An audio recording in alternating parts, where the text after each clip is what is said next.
अपने ही पति को मारकर चिता पर क्यों बैठ गई? औरत एक बार विक्रमादित्य के दरबार में सैनिक एक साधारण सी वेशभूषा वाले युवक को पकड़कर लेकर आए। वह रात के समय संदिग्ध अवस्था में बहुत सारे धन के साथ कहीं जा रहा था।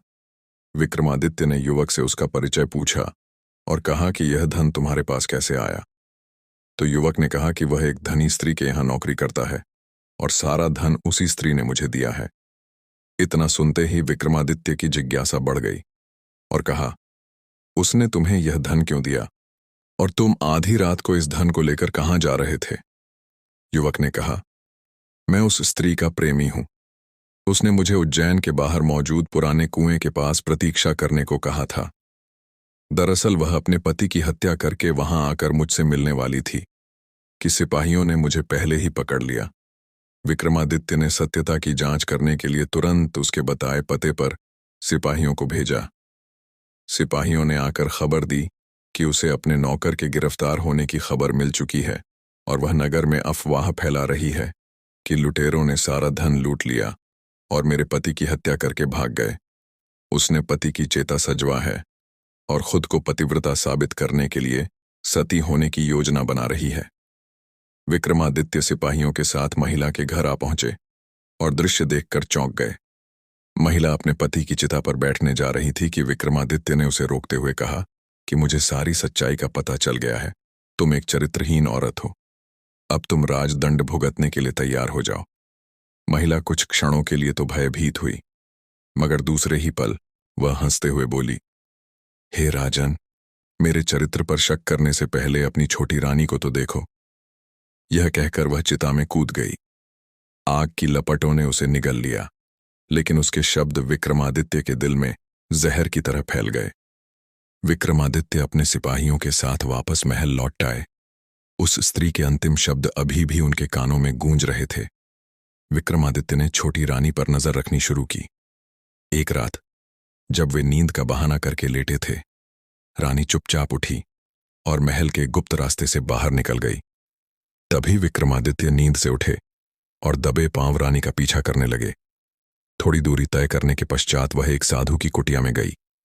तभी साधु आया और वह भी कुटिया में चला गया। विक्रमादित्य ने कुटिया में जो देखा वह उनके लिए असहनीय था। रानी को साधु के साथ संबंध बनाते देख विक्रमादित्य की रूह कांप उठी। विक्रमादित्य ने सोचा कि छोटी रानी को वे इतना प्यार करते हैं, फिर भी वह विश्वासघात कर रही है। उनके प्रचंड क्रोध की सीमा ना रही। रक्त वर्णित आंखें लिए विक्रमादित्य कुटिया में जा घुसे और उस साधु तथा छोटी रानी को मौत के घाट उतार दिया। जब वह महल लौटे तो उनकी मानसिक शांति भंग हो चुकी थी। वे हमेशा बेचैन रहने लगे। सांसारिक सुखों से उनका मन उठ गया तथा मन में वैराग्य की भावना ने जन्म ले लिया। उन्हें लगता था कि उनके धर्म कर्म में जरूर कोई कमी थी, जिसके कारण भगवान ने उनके साथ ऐसा किया। यही सब सोचकर विक्रमादित्य ने राजपाट का भार अपने मंत्रियों को सौंप दिया और खुद समुद्र तट पर तपस्या हेतु निकल पड़े।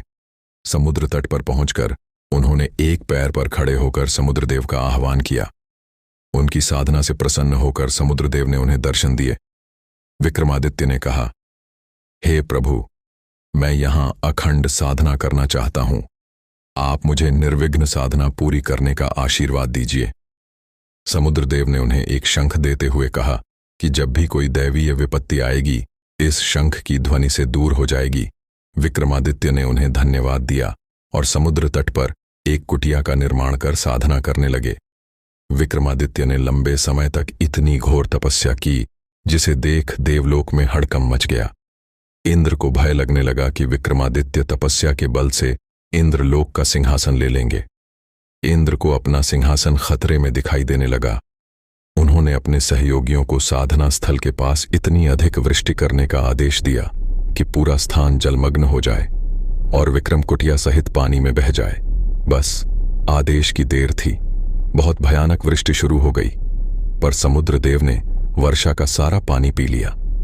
इंद्र ने जब यह अद्भुत चमत्कार देखा तो उनकी चिंता और बढ़ गई।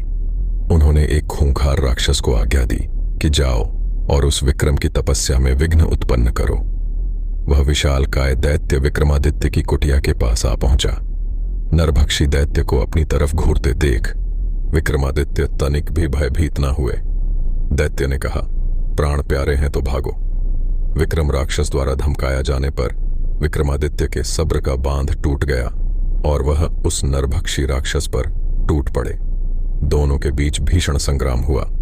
विक्रमादित्य ने राक्षस को युद्ध में परास्त कर दिया। अपने प्राण रक्षण हेतु राक्षस वहां से भाग खड़ा हुआ। विक्रमादित्य वापस अपनी कुटिया के पास आए और साधना में लीन हो गए। यह देख इंद्र की चिंता बढ़ गई। अब केवल अबराओं का आकर्षण ही विक्रम की साधना को भंग कर सकता था। तभी उन्होंने मोहिनी नामक अप्सरा को बुलाया तथा उसे विक्रम की साधना भंग करने का आदेश दिया। मोहिनी बेहद सुंदर थी। वह देवता या मनुष्य किसी का भी ध्यान भंग कर सकती थी। मोहिनी साधना स्थल पर पहुंची और अपनी सुंदरता के प्रभाव से साधना में विघ्न डालने की चेष्टा करने लगी, मगर वैरागी विक्रम पर इसका कोई असर नहीं हुआ। विक्रमादित्य ने शंख की ध्वनि से मोहिनी को उसी क्षण अदृश्य कर दिया। जब यह युक्ति भी कारगर साबित नहीं हुई तो इंद्र का आत्मविश्वास पूरी तरह डोल गया। देवराज इंद्र ने अघोरी का रूप धरा और साधना स्थल पर आप पहुंचे। वे जानते थे कि विक्रम याचकों को कभी निराश नहीं करते तथा सामर्थ्य अनुसार दान देते हैं। जब इंद्र विक्रम के पास पहुंचे तो विक्रम ने उनके आने का प्रयोजन पूछा। उन्होंने विक्रम से कठिन साधना का सारा फल मांग लिया। विक्रम ने बेझिझक अपनी साधना का सारा फल उन्हें सहर्ष दान कर दिया। विक्रमादित्य की त्याग भावना देख इंद्र ने उन्हें वरदान देते हुए कहा, हे राजन, आपके राज्य में कभी भी अकाल या सूखा नहीं पड़ेगा। सारी फसलें समय पर और भरपूर होंगी। इतना कहकर इंद्र अंतर्ध्यान हो गए। कुछ दिन बीत जाने के उपरांत विक्रमादित्य को अपनी प्रजा की चिंता सताने लगी। वे सोचने लगे कि मेरे यहां आने के बाद कहीं उज्जैन वासियों पर कोई संकट तो नहीं आ गया। उनकी वैराग्य की भावना क्षण हो गई और वे वापस उज्जैन लौट आए। विक्रमादित्य के महल में क्यों घुस आए लुटेरे, और फिर क्या हुआ? एक बार राजा विक्रमादित्य रात के समय घूमते घूमते नदी के किनारे आ पहुंचे। तभी उन्हें किसी के चिल्लाने की आवाज सुनाई पड़ी। वे आवाज की दिशा में दौड़ पड़े। तभी उन्हें नदी में एक युवक और युवती तेज बहाव के साथ बहते हुए नजर आए। विक्रम ने बड़ी ही फुर्ती से नदी में छलांग लगा दी और दोनों को पकड़कर किनारे ले आए। युवती के अंगंग से यौवन छलक रहा था। वह बेहद सुंदर थी। उसका रूप देखकर अप्सराएं भी लज्जित हो जाती। कोई तपस्वी भी उसे पास पाकर अपनी तपस्या छोड़ देता और गृहस्थ बनकर उसके साथ जीवन गुजारने की कामना करता। दोनों कृतज्ञ होकर अपने प्राण बचाने वाले को देख रहे थे। युवक ने बताया कि वह अपने परिवार के साथ नौका से कहीं जा रहा था। तभी समुद्र में भीषण तूफान आया और पूरा जहाज समुद्र की गहराइयों में समा गया और हम दोनों किसी तरह तैरकर यहां पर आ पहुंचे। विक्रमादित्य ने उनका परिचय पूछा तो युवक ने बताया कि दोनों भाई बहन हैं और सारंग देश के रहने वाले हैं। विक्रम ने कहा, मैं तुम्हें तुम्हारे राज्य तक पहुंचा दूंगा। अभी के लिए तुम दोनों मेरे साथ चलो। विक्रम उन दोनों को साथ लेकर महल की तरफ निकल पड़े। किले के द्वार पर खड़े द्वारपाल ने विक्रमादित्य को जैसे ही प्रणाम किया तो उन दोनों को पता चला कि हमें बचाने वाला कोई साधारण आदमी नहीं बल्कि स्वयं विक्रमादित्य है। वे दोनों कृतज्ञता भरी नजरों से विक्रम को देखने लगे। महल पहुंचकर उन्होंने नौकरों को आदेश दिया और सारी सुविधाओं के साथ उनके ठहरने का इंतजाम करवा दिया। वह युवक अपनी बहन के विवाह के लिए काफी चिंतित था। उसकी बहन राजकुमारियों से भी ज्यादा सुंदर थी, इसलिए वह चाहता था कि किसी राजा से उसकी शादी हो। उसने सोचा, क्यों ना विक्रम को ही उसकी बहन से शादी का प्रस्ताव दिया जाए। उसने अपनी बहन को बुलाया। वह जब सजग निकली तो उसके रूप पर देवता भी मोहित हो सकते थे। युवक अपनी बहन को साथ लेकर विक्रमादित्य के पास जा पहुंचा। विक्रम ने कहा कि आप दोनों के जाने का समुचित प्रबंध कर दिया गया है। युवक ने राजा को कृतज्ञता जाहिर करते हुए कहा कि मैं आजीवन आपके उपकार का ऋणी रहूंगा। हे राजन, मैं आपको एक छोटा सा उपहार देना चाहता हूं। ऐसा कहकर उसने अपनी बहन को विक्रम को सौंप दिया। उसे पूरा विश्वास था कि विक्रम उसकी बहन की सुंदरता पर मोहित होकर उसे रानी बना लेंगे। तभी विक्रम ने कहा, आज से तुम्हारी बहन राजा विक्रमादित्य की बहन के रूप में जानी जाएगी और मैं इसका विवाह एक योग्य व ढूंढकर धूमधाम से करूंगा। युवक विक्रमादित्य का मुंह ताकता रह गया और उसके मन में विक्रम के प्रति सम्मान और अधिक बढ़ गया। कुछ समय बीत जाने के उपरांत विक्रम ने एक पंडित को बुलाया तथा बहुत सारा धन भेंट के रूप में देकर उदयगिरी राज्य के राजकुमार हेतु अपनी बहन का विवाह प्रस्ताव भेजा। लेकिन पंडित उसी शाम वापस लौट आया। उसके चेहरे की हवाइयां उड़ी हुई थीं। विक्रम ने कारण पूछा तो उसने बताया कि राह में कुछ डाकुओं ने घेर कर उसे लूट लिया। इतना सुनते ही विक्रमादित्य स्तब्ध रह गए। उन्हें आश्चर्य हुआ कि इतनी अच्छी शासन व्यवस्था के बावजूद भी डाकू लुटेरे कैसे सक्रिय हो गए। विक्रम उन डाकुओं का पता लगाने निकल पड़े। वे उस निर्जन स्थान पर पहुंचे जहां डाकुओं ने पंडित को लूटा था। तभी उन्होंने देखा कि 4 संदिग्ध आदमी एक पेड़ के नीचे बैठे हैं। विक्रम समझ गए कि यह वही लुटेरे हैं। उन्होंने विक्रम को कोई गुप्तचर समझा। विक्रम ने कहा, आपको मुझसे भयभीत होने की कोई जरूरत नहीं है, मैं भी आपकी तरह चोर ही हूं। उनमें से एक ने कहा कि हम चोर नहीं हैं, बल्कि इज्जतदार लोग हैं और किसी खास मसले पर विचार विमर्श के लिए यहां एकांत में बैठे हैं। विक्रम ने कहा, बहाना मत बनाओ और मुझे भी अपने दल में शामिल कर लो। तब चोरों ने खुलासा किया कि उन चारों में 4 अलग अलग खूबियां हैं। एक चोरी का शुभ मुहूर्त निकालता है, दूसरा परिंदों और जानवरों की जबान समझता है, तीसरा अदृश्य होने की कला जानता है तथा चौथा भयानक से भयानक यातना पाकर भी उफ तक नहीं करता। विक्रमादित्य ने चोरों का विश्वास जीतने के लिए कहा, मैं कहीं भी छुपाया हुआ धन देख सकता हूं। इतना सुनते ही चोरों ने विक्रमादित्य को अपनी टोली में शामिल कर लिया। उसके बाद उन्होंने अपने ही महल के एक हिस्से में चोरी करने की योजना बनाई। उस जगह पर शाही खजाना रखा हुआ था। वे चोरों को साथ लेकर गुप्त रास्ते से महल में प्रवेश कर गए। वे खुशी खुशी चोरी करके बाहर निकलने लगे। तभी चौकस प्रहरियों ने उन्हें पकड़ लिया। सुबह जब राजा के दरबार में बंदी बनाकर उन्हें पेश किया गया तो वे डर के मारे कांपने लगे। उन्होंने अपने 5वें साथी को सिंहासन पर बैठा देखा। वे गुमसुम खड़े राजदंड की प्रतीक्षा करने लगे, मगर विक्रम ने उन्हें कोई दंड नहीं दिया और उन्हें अभयदान देकर उनसे अपराध न करने का वचन लिया। विक्रम ने कहा, तुम अपनी खूबियों का इस्तेमाल लोगों की भलाई हेतु करोगे। चारों ने मन ही मन अपने राजा की महानता स्वीकार कर ली और भले आदमियों की तरह जीवन यापन करने लगे। विक्रम ने उन्हें अपनी सेना में शामिल कर लिया। कुछ समय बीत जाने के उपरांत विक्रम ने अपनी बहन की शादी बड़ी ही धूमधाम से की। आखिर बालक ने जंगल में ऐसा क्या देखा कि वह गूंगा हो गया। एक दिन विक्रमादित्य के दरबार में जंगल से एक सन्यासी आया और उसने विक्रमादित्य से कहा, महाराज, विश्वासघात संसार का सबसे नीच कर्म है। विक्रमादित्य ने कारण पूछा तो सन्यासी ने कहा, हे राजन, आर्यनगर में जयद्रथ नाम का राजा राज करता था। उसका भरा पूरा समृद्ध परिवार था, लेकिन फिर भी 70 वर्ष की आयु में उसने एक बेहद सुंदर राजकुमारी से विवाह कर लिया। राजा उस नई रानी पर इतना मोहित हो गया कि वह उसे दरबार में अपने साथ बगल में बिठाने लगा। राजा के सामने कोई कुछ नहीं बोलता, पर पीठ पीछे सभी दरबारी राजा का उपहास करते रहते।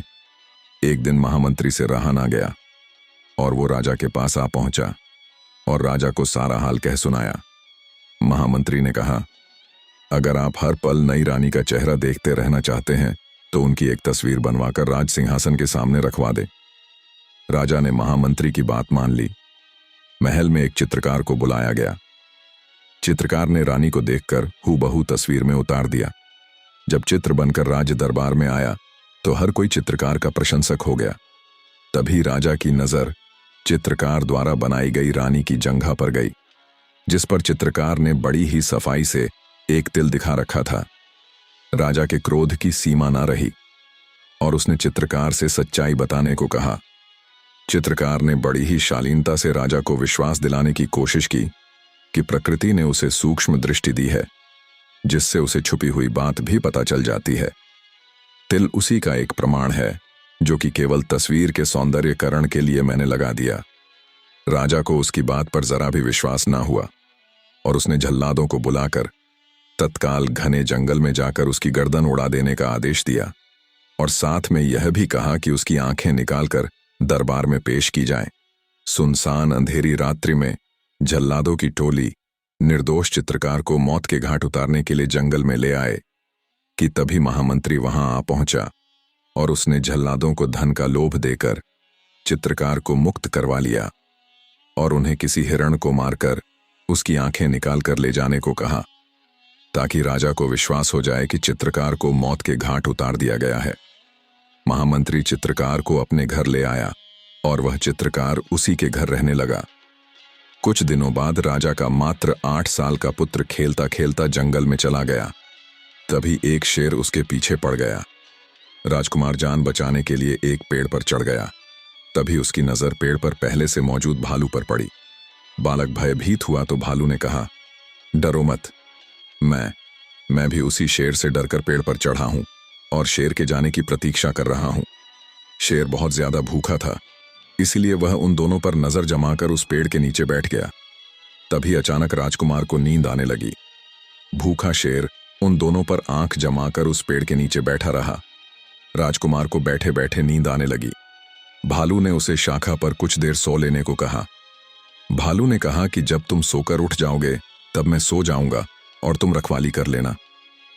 जब राजकुमार सो गया तो शेर ने भालू को फुसला की कोशिश की। शेर ने कहा, हम दोनों वन्य प्राणी हैं, हमें एक दूसरे का भला सोचना चाहिए। मनुष्य कभी भी हम तुम्हारा दोस्त नहीं हो सकता। तुम इसे नीचे गिरा दो ताकि मैं अपनी भूख मिटा सकूं। मगर भालू ने उसकी बात नहीं मानी। भालू बोला, मैं विश्वासघात नहीं कर सकता। शेर मन महसूस कर रह गया।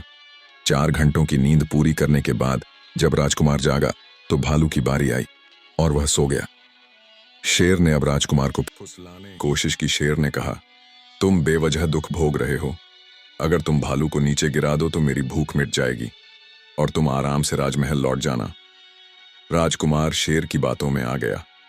खूंखार शिकारियों के लश्कर को राजकुमार का पता न लगा और वो खाली हाथ ही महल लौट आए।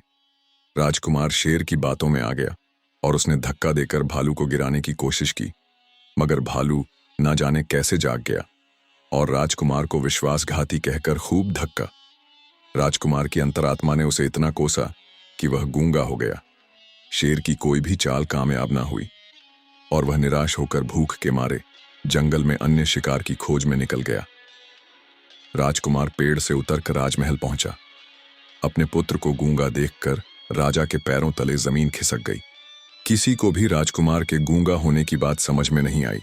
बड़े बड़े वैद्य को बुलाया गया, मगर राजकुमार का रोग किसी की समझ में नहीं आया।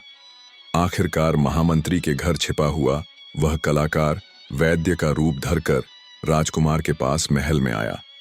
चित्रकार ने राजकुमार के चेहरे का भाव पढ़कर सब कुछ जान लिया। उसने राजकुमार को संकेत की भाषा में पूछा कि क्या तुम आत्मग्लानि से पीड़ित होकर अपनी वाणी खो चुके हो? इतना समझते ही राजकुमार फूट फूट कर रो पड़ा। रोने से उस पर मनोवैज्ञानिक असर पड़ा और उसकी खोई वाणी लौट आई।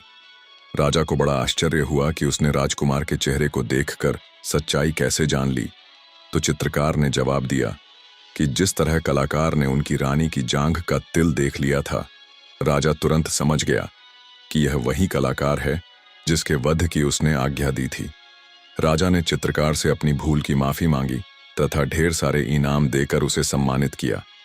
जंगल से आए साधु की इस कथा से विक्रमादित्य बहुत प्रसन्न हुए और उन्होंने साधु के पांडित्य का सम्मान करते हुए उसे 1 लाख स्वर्ण मुद्राएं दी। उबलते तेल के कड़ा में विक्रमादित्य को किसने फेंका? एक बार राजा विक्रमादित्य शिकार खेलने जंगल में गए। शिकार खेलते खेलते वह अपने साथियों से काफी आगे निकल गए और उस भयानक जंगल में भटक गए। वह रास्ता खोज ही रहे थे कि तभी उन्होंने एक युवक को देखा जो पेड़ पर रस्सी से लटक कर आत्महत्या करने जा रहा था। विक्रमादित्य वहां जा पहुंचे और युवक को फटकार लगाते हुए कहा कि आत्महत्या न सिर्फ पाप है बल्कि कायरता भी है। विक्रमादित्य ने कारण पूछा तो युवक ने कहा, मैं कलिंग राज्य का रहने वाला हूं। एक दिन मैं जंगल से गुजर रहा था कि मेरी नजर एक बेहद सुंदर कन्या पर पड़ी और मैं उस पर इतना मोहित हो गया कि मैंने उसी समय उसे शादी का प्रस्ताव दे दिया। मेरे प्रस्ताव पर वह जोर से हंस पड़ी और बोली कि मैं किसी से भी शादी नहीं कर सकती क्योंकि मैं एक अभागी राजकुमारी हूं। मेरा जन्म ऐसे नक्षत्र में हुआ है कि मेरे पिता कभी भी मुझे देख नहीं सकते। अगर मेरे पिता ने मुझे देखा तो तत्काल उनकी मृत्यु हो जाएगी। जन्म के समय ही मेरे पिता ने मुझे एक साधु की कुटिया में भेज दिया था और मेरा पालन पोषण भी उसी कुटिया में हुआ। लड़की ने कहा, मेरी कुटी की रखवाली एक राक्षस करता है और मेरा विवाह उसी से संभव है जो कुटिया के बाहर मौजूद खोलते तेल के कड़ा में कूदकर जिंदा वापस निकल आए। राजकुमारी की बात सुनकर मैं उसकी कुटिया में गया जहां उसका निवास था। वहां मैंने बहुत सारे नरकंकाल देखे जो उस तेल के कड़ा में कूदकर अपने प्राण गंवा चुके थे। मेरी हिम्मत ना हुई और मैं वापस लौट आया। मैंने उसे भूलने का हर संभव प्रयास किया पर सफल ना हो पाया, इसलिए अब मुझे मृत्यु के अलावा कोई रास्ता नहीं दिखा। विक्रमादित्य ने युवक को वचन देते हुए कहा कि मैं राजकुमारी से तुम्हारा विवाह करवाने का हर संभव प्रयास करूंगा। विक्रमादित्य ने बेताल का आह्वान किया और उस कुटिया पर जा पहुंचे। राक्षस ने विक्रमादित्य को अंदर जाने से रोका। तभी कुटिया से एक साधु बाहर आया और विक्रमादित्य से उनका परिचय पूछा। विक्रम ने कहा, मैं उज्जैन का राजा विक्रमादित्य हूं। इतना सुनते ही साधु विक्रम को कुटिया में ले गया। विक्रमादित्य जैसे ही कुटिया में गए, अंदर का दृश्य देखकर वह चौंक गए। वह बस नाम की कुटिया थी, बाकी उसमें राजकुमारी के सुख सुविधाओं वाले सारे प्रबंध थे। विक्रम ने साधु से उस लड़के के लिए राजकुमारी का हाथ मांगा। साधु ने कहा, हे राजन, आपके लिए मैं अपने प्राण भी न्यौछावर कर सकता हूं, परंतु राजकुमार उसी को मिलेगी जो उस तेल के कड़ाह से जीवित वापस निकल आए। किसी अन्य के लिए राजकुमारी का हाथ मांगा जा सकता है या नहीं? साधु बोला, बस शर्त पूरी होनी चाहिए। वह अपने लिए हाथ मांग रहा है या किसी अन्य के लिए, यह बात मायने नहीं रखती। तभी राजकुमारी अपनी सहेलियों के साथ वहां आ पहुंची। वह सचमुच अप्सराओं से भी ज्यादा सुंदर थी, जिसके कारण इतने सारे युवकों ने अपने प्राण दे दिए। विक्रम ने तपस्वी से कहकर कड़ा भर तेल की व्यवस्था करवाई। जब तेल भयंकर उबलने लगा तो मां काली को स्मरण कर विक्रम कड़ा में कूद गए। खोलते तेल के कड़ा में कूदते ही उनके प्राण निकल गए। अपनी आंख सामने धरती के सबसे महान राजा के प्राण निकलते देख तपस्वी की रूह कांप उठी। अपने सच्चे भक्त का बलिदान देख मां काली वहां प्रकट हुई और कड़ा में अमृत की बूंदें डालकर अदृश्य हो गईं। तभी एक चमत्कार हुआ और विक्रम तेल के कड़ा से जीवित निकल आए। ऐसा दृश्य देखकर साधु अचंभित रह गया। कुटिया के पीछे खड़ा दैत्य सारा घटनाक्रम देख रहा था। विक्रम ने साधु से उस लड़के के लिए राजकुमारी का हाथ मांगा तो साधु द्वारा राजकुमारी के पिता को खबर भेज दी गई। राजा को खबर मिलते ही वह कुटिया की तरफ निकल पड़ा। जीवन में पहली बार अपनी पुत्री को देख राजा काफी प्रसन्न हुआ और उसने लड़के अपनी पुत्री की शादी बड़ी ही धूमधाम से करवाई। विक्रमादित्य का साहस देखकर वहां मौजूद प्रहरी राक्षस ने कहा, हे राजन, वैसे तो मैं दैत्य कुल का हूं, परंतु जीवन में जब भी आपको मेरी आवश्यकता महसूस हो तो आप मेरा आह्वान कर सकते हैं। मैं आपकी मदद हेतु उपस्थित रहूंगा। विक्रम ने प्रहरी दैत्य का आभार व्यक्त किया और उज्जैन के लिए निकल पड़े। नरभक्षी पिशाच के जंगल में क्यों चले गए? विक्रमादित्य और फिर क्या हुआ? एक बार विक्रमादित्य एक महायज्ञ करने की तैयारी कर रहे थे। वे उस यज्ञ में चंद्रदेव को आमंत्रित करना चाहते थे। वह अपने महामंत्री के साथ विचार विमर्श कर ही रहे थे कि महामंत्री के घर का एक नौकर वहां आकर खड़ा हो गया। महामंत्री ने उसे देखा तो समझ गए कि अवश्य ही कोई गंभीर बात है, अन्यथा वह नौकर उनके पास नहीं आता। उन्होंने राजा से क्षमा मांगी और नौकर के पास जाकर कुछ पूछा। तभी नौकर ने कुछ ऐसा बताया कि उनका चेहरा उतर गया और वे विक्रमादित्य से विदा लेकर उसी क्षण वहां से चले गए। विक्रमादित्य समझ गए कि महामंत्री मुसीबत में है। उन्होंने नौकर से उनके इस तरह जाने का कारण पूछा तो नौकर हिचकियां आदेश दिया तो वह हाथ जोड़कर बोला कि महामंत्री जी ने मुझे आपसे सच्चाई नहीं बताने को कहा था। विक्रम ने कहा, वह मेरे बड़े ही स्वामी भक्त सेवक हैं और मेरा भी कर्तव्य है कि मैं उनके कष्ट का हर संभव निवारण करूं। नौकर ने बताया कि महामंत्री जी की एकमात्र पुत्री है और वह बहुत लंबे समय से बीमार है। उस पर किसी भयंकर काले जादू का प्रभाव है। उन्होंने उसकी बीमारी एक से बढ़कर एक वैद्य को दिखाई, पर कोई चिकित्सा कारगर साबित नहीं हुई। अब उसकी हालत इतनी दयनीय है कि वह मरणासन्न की अवस्था में है। इतना सुनते ही विक्रमादित्य व्याकुल हो गए और उन्होंने राजवैद्य को बुलाया। विक्रम ने कहा, महामंत्री की पुत्री को बचाने का कोई तो उपाय होगा। राजवैद्य ने कहा, उसकी चिकित्सा केवल स्वांग बूटी से की जा सकती है। यह बहुत ही दुर्लभ औषधि है जो कि पश्चिम में पिशाच के जंगल में मिलेगी। परंतु हे राजन, मान्यता है कि जो भी वहां गया है वह कभी लौटकर वापस नहीं आया। इतना सुनते ही बेखौफ विक्रमादित्य यज्ञ की तैयारियों को छोड़कर पश्चिम की ओर निकल पड़े। काफी दिनों तक चलने के पश्चात विक्रमादित्य उस भयावह जंगल में जा पहुंचे। तभी झाड़ियों के पीछे मौजूद एक पिशाच की नजर विक्रमादित्य पर जा पड़ी। विक्रमादित्य का शरीर देखकर वह समझ गया कि यह कोई साधारण मानव नहीं है। वह तुरंत वहां से गया और थोड़ी ही देर में नरभक्षी पिशाच की सेना ने विक्रमादित्य पर हमला कर दिया। विक्रम के क्रोध की सीमा ना रही और वह अकेला वीर उन दैत्यों पर टूट पड़ा। देखते ही देखते विक्रम ने संपूर्ण पिशाच का नरसंहार कर दिया। समय बहुत कम था, इसलिए विक्रम उस औषधि की तलाश में तुरंत आगे बढ़ चले। तभी अचानक एक दैत्य का अजगर ने उन्हें अपना ग्रास बना लिया। जम ही वे अजगर के पेट में पहुंचे, उन्होंने अपनी तलवार के एक ही वार से अजगर का पेट चीर दिया और बाहर निकल आए। गर्मी और थकान के कारण विक्रम का बुरा हाल हो गया। धीरे धीरे अंधेरा गिराया। रात गुजारने के लिए विक्रम एक वृक्ष पर चढ़ गए और विश्राम करते हुए सुबह होने का इंतजार करने लगे। सुबह होते ही विक्रम स्वांग बूटी की खोज में निकल पड़े। इधर उधर भटकते न जाने कब शाम हो गई और अंधेरा छा गया, पता न चला। अधीर होकर विक्रम ने कहा, काश चंद्रदेव मदद करते। उनका इतना कहना था कि मानो चमत्कार हो गया। दिन के उजाले जैसी चांदनी फैल गई। थोड़ी दूर बढ़ने पर उन्हें राजवैद्य द्वारा बताई गई स्वांग बूटी दिखाई दी। वे बूटी लेकर चलने ही वाले थे कि चंद्रदेव सस शरीर उनके सम्मुख प्रकट हो गए। विक्रम ने बड़ी ही श्रद्धा से उनको प्रणाम किया। चंद्रदेव ने उन्हें अमृत देते हुए कहा कि अब सिर्फ अमृत ही महामंत्री की पुत्री को बचा सकता है। हे राजन, तुम्हारी परोपकार की भावना से प्रभावित होकर मैं स्वयं अमृत लेकर उपस्थित हुआ हूं। उन्होंने जाते जाते विक्रम को समझाया कि मेरे से शरीर यज्ञ में उपस्थित होने से विश्व के अन्य भागों में अंधकार फैल जाएगा, इसीलिए मैं यज्ञ में उपस्थित नहीं हो सकता। उन्होंने विक्रम को आशीर्वाद दिया और अंतर्ध्यान हो गए। विक्रम स्वांग बूटी और अमृत लेकर उज्जैन आ गए। उन्होंने अमृत की बूंदें टपकाकर महामंत्री की बेटी को जीवित किया तथा स्वांग बूटी को जनहित के लिए रख लिया। एक दिन राजा विक्रमादित्य के दरबार में एक रहस्यमयी आदमी आया। उसने राजा को काठ का एक घोड़ा दिखाया और कहा, महाराज, यह ना तो कुछ खाता है और ना कुछ पीता है, और जहां चाहो वहां यह ले जाता है। विक्रमादित्य उस आदमी के हाव भाव देखकर समझ गए कि कुछ तो अजीब हो रहा है। विक्रमादित्य ने उसी समय दीवान को बुलाया और 1,00,000 सोने के सिक्के देने को कहा। दीवान आश्चर्यचकित था, पर राजा के आदेश के कारण उसने उस व्यक्ति को सोने के सिक्के दे दिए।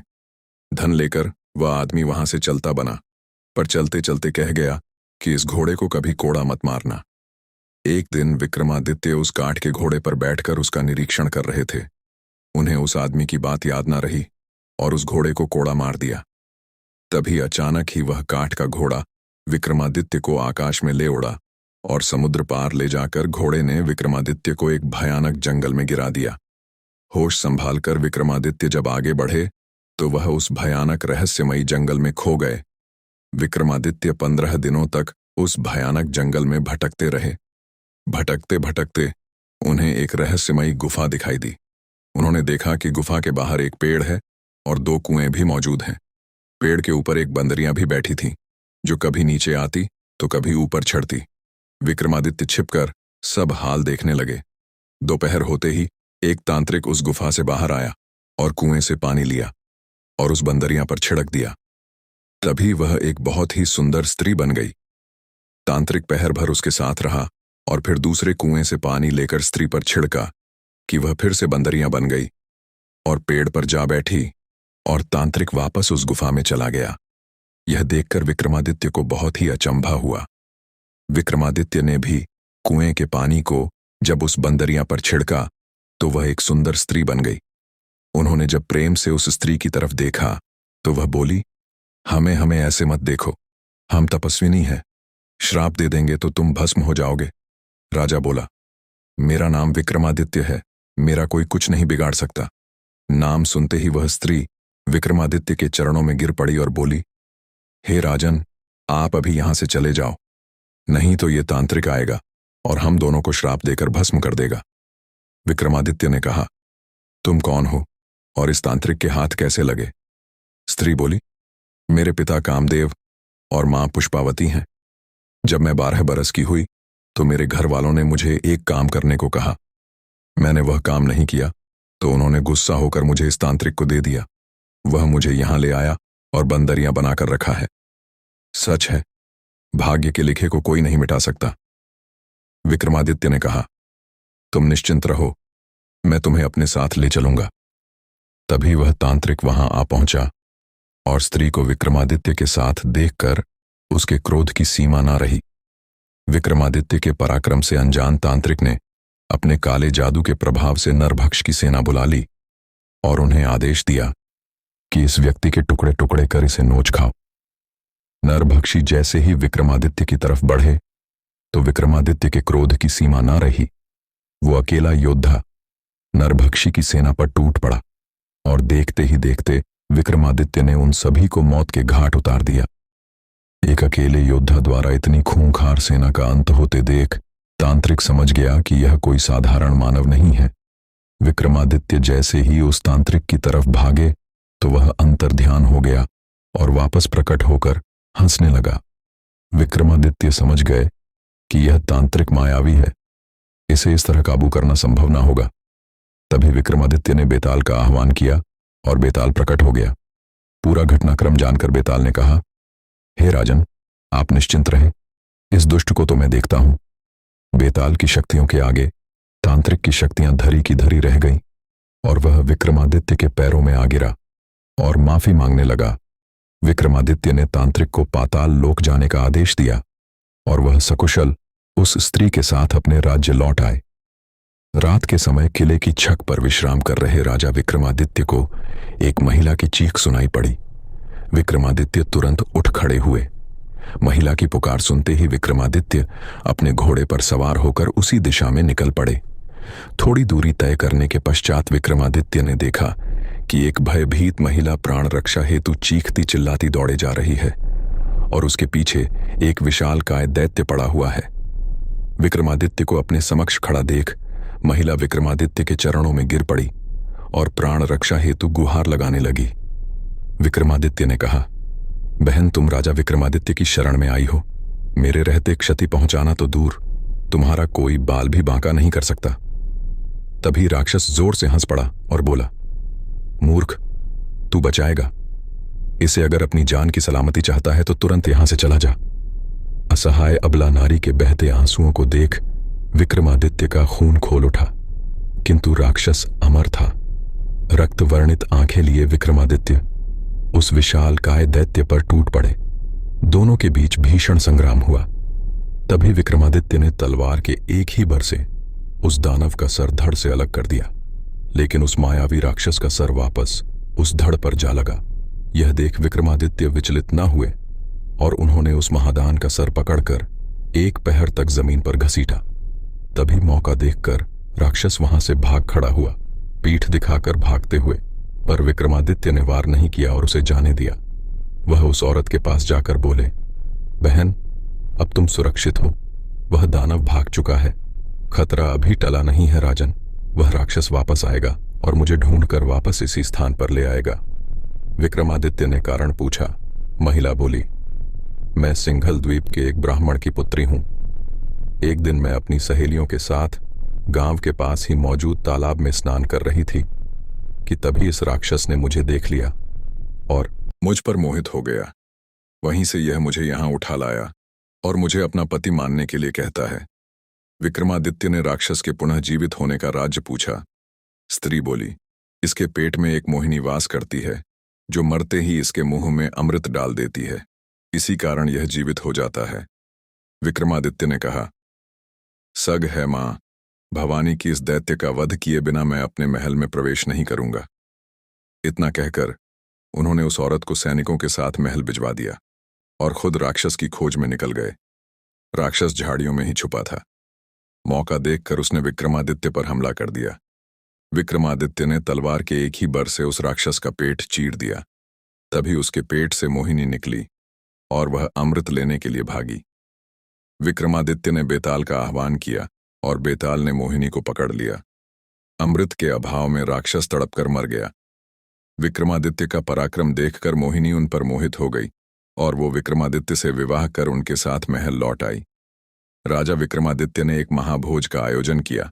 उस भोज में असंख्य विद्वान, ब्राह्मण, व्यापारी तथा दरबारी आमंत्रित थे। भोज के मध्य में इस बात पर चर्चा चली कि संसार में सबसे बड़ा दानी कौन है। सभी ने एक स्वर से विक्रमादित्य को दुनिया का सर्वश्रेष्ठ दानवीर घोषित किया। राजा विक्रमादित्य लोगों के भाव देख रहे थे। तभी उनकी नजर एक ब्राह्मण पर पड़ी जो अपनी राय नहीं दे रहा था, लेकिन उसके चेहरे के भाव से स्पष्ट प्रतीत था कि वह सभी लोगों के विचार से सहमत नहीं है। विक्रमादित्य ने उससे उसकी चुप्पी का कारण पूछा तो वह डरते हुए बोला कि सबसे अलग राय देने पर कौन उसकी बात सुनेगा। विक्रमादित्य ने उसे निर्भय होकर अपनी बात कहने को कहा। ब्राह्मण ने कहा, विक्रमादित्य बहुत बड़े दानी हैं, यह बात सत्य है, पर इस भूलोक के सबसे बड़े दानी नहीं है।